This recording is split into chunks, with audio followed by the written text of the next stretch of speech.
Io posso solo raccontare la loro storia, una giostra infinita di esistenze per consegnare alla morte una goccia di splendore, di umanità, di verità.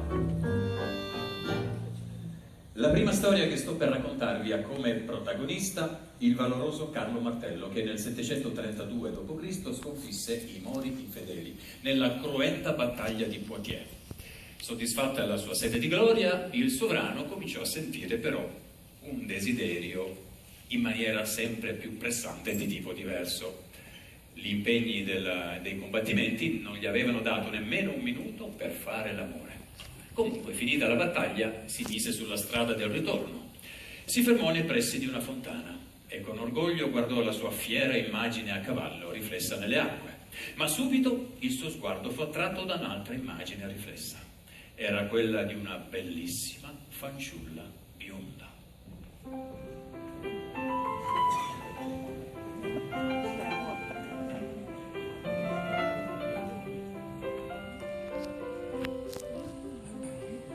Carlo tornava dalla guerra, lo accoglie alla sua terra, cingendolo d'allora. Al sol della calda primavera lampeggia l'armatura del sire vincitore.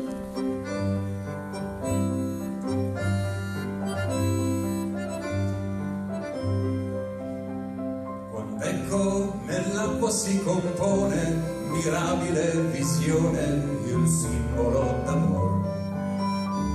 Nel volto di lunghe trecce bionde, il seno si confonde, ignudo in pieno sol. Mai non fu vista cosa più bella, mai io non colsi simpatica pulzella, disse Re Carlo scendendo veloce di sé.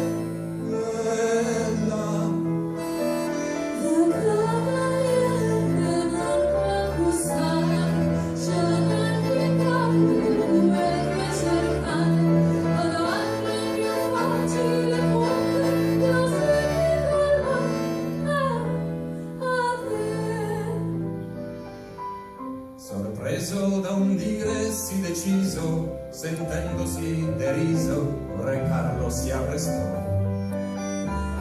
Ma più dell'onor poté il digiuno, fremente l'elmo bruno, il sire si levò.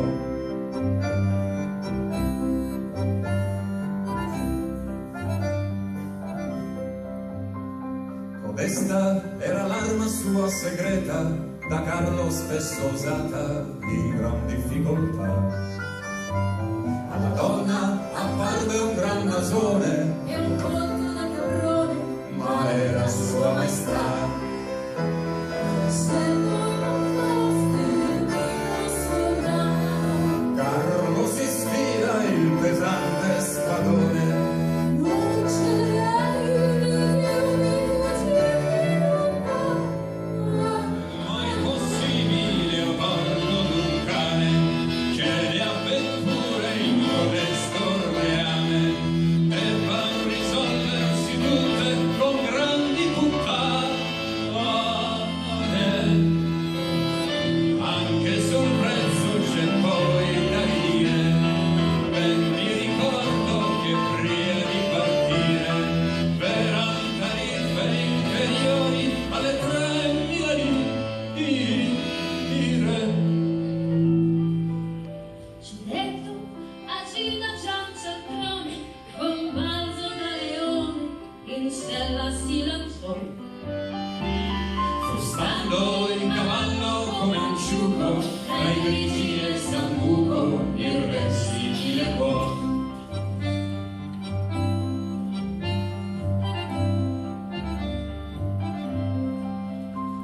E Carlo tornava dalla guerra, lo accoglie alla sua terra, cingendolo d'allora. Al sol della calda primavera lampeggia l'armatura del sire vincitore.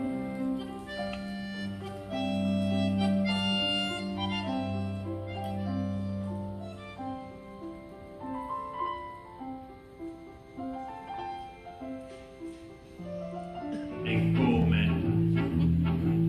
certe misure da quelle parti non si erano mai viste.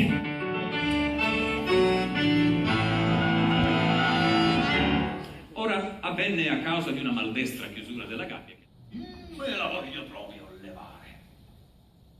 Intuita l'intenzione dell'animale, tutti cominciarono a scappare. Tutti tranne due, la vecchia e il giudice nano. La piazza era ormai deserta in quell'assolato pomeriggio di mezz'estate. I tre erano lì fermi. Mentre si consumava quel dramma, era la madre di quel ragazzo che un giorno prima il giudice aveva fatto condannare a morte con una sentenza a dir poco bizzarra.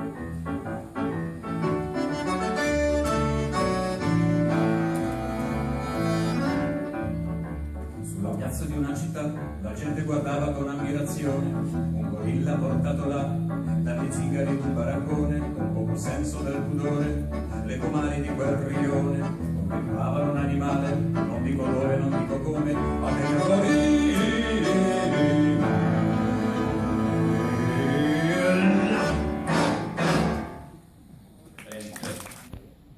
Ricco,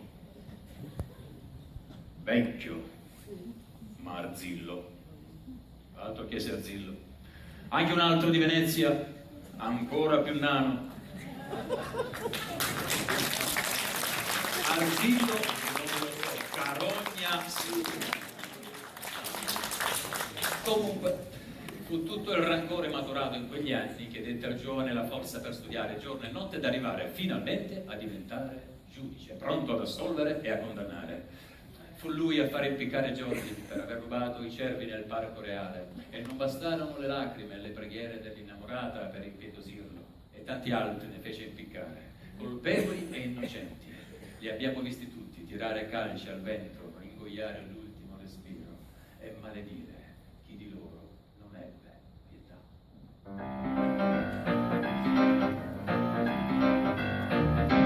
un uomo onesto, un uomo prodo, si innamorò perdutamente d'una che non lo amava niente. Gli disse portami domani, gli disse portami domani il cuore di tua madre per i miei cani. Lui dalla madre andò e l'uccise, Dapperto il cuore le strappò e dal suo amore ritornò.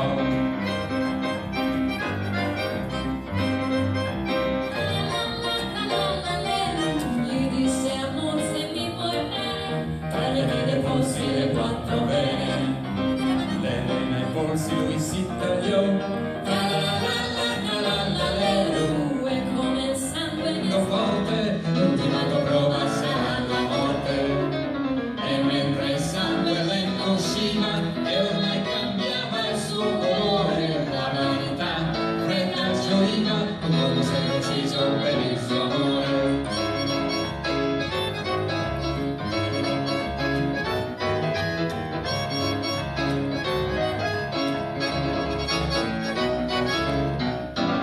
Fuori soffiava dolce il vento,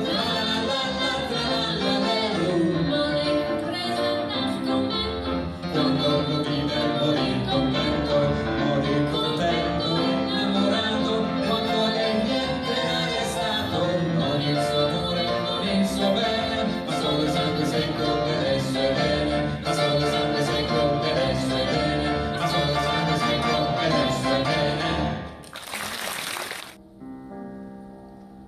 I giorni trascorrevano passo dopo passo, marciando nel vento e nella neve. Piero aveva sentito la musica della guerra, gli spari dei fucili, il tonare dei cannoni, ma non aveva ancora ricevuto il battesimo del fuoco. La nostalgia delle cose che aveva lasciato e la paura di quelle che lo aspettavano si contendevano i suoi pensieri irragionati, e mentre affondava le scarpe in un inverno che sembrava non avere mai fine, nei suoi occhi apparve l'immagine della piccola Nina.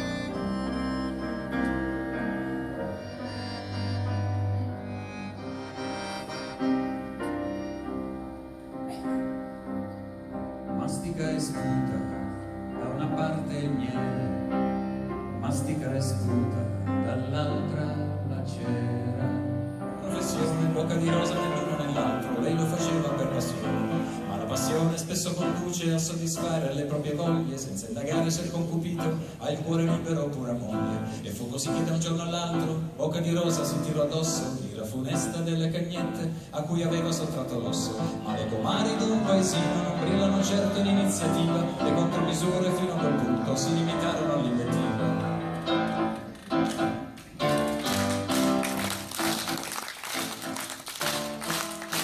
La gente da buoni consigli, sentendosi complice solo nel tempio, si sa che la gente da buoni consigli se non può più dare cattivo esempio. Così una vecchia mai stata moglie, senza mai figli, senza più voglie, si prese la vecchia di certo il gusto di dare a tutte i consigli giusti. E rivolgendosi alle consulte, le costretta con parole argute, il furto d'amore sarà per lui disse, dall'ordine costituito. E quelle andarono dal commissario e dissero senza parafrasare, quella schifosa c'è troppi clienti, più di un consorzio alimentare. Ed arrivarono 4 gendarmi con i pennacchi, e arrivarono 4 gendarmi con i pennacchi e con le armi. Il loro piede era un'anima d'odio di cui si non i carabinieri, ma quella volta a prendere il cuore l'accompagnavano ma volentieri.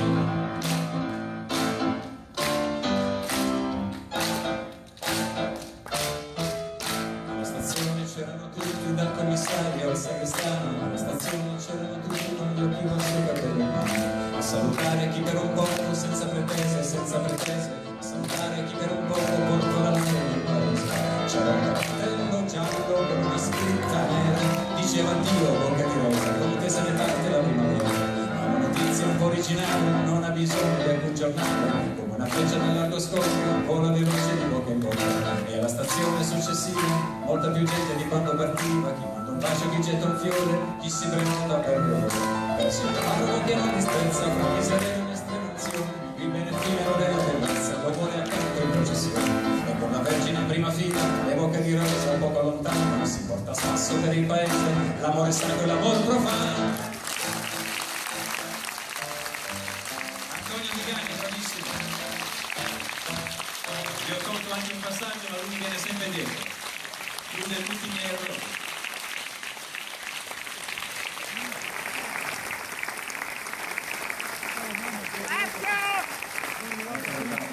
Brava Carlotta, brava. Il tenore c'era, lo chiamiamo sul palco, è stato molto bravo, è arrivato oggi dalla Turchia, tardissimo, Luna, qualcosa del genere. Eccolo qua, in versione chi è qua? Eccolo qua, grazie. Come vedete non dice per nome perché non sto parlando. Safà me lo ricordavo, il cognome che me lo ricordo. Korkmaz. Safà Korkmaz.